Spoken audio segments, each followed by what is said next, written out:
Hello, good morning, જય શ્રી કૃષ્ણ. કેમ છો બધા? આઈ હોપ બધા મજામાં હશો. તો આજે તો સન્ડે છે, છતાં હરનીલને એકવાર કીધું કે તું લખવા બેસ, તો બેસી ગયો છે. તો ચાલો શું કરે છે જોઈએ. હનુ શું કરે છે?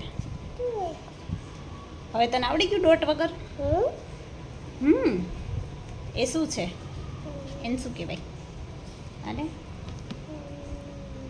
5 હવે ડોટ વગર લખવાનું. હો કરવાનો ડોટ નહીં ને? ડોટ કરીએ તો ટીચર બોલે. આમ રાખો, લખો ચલો.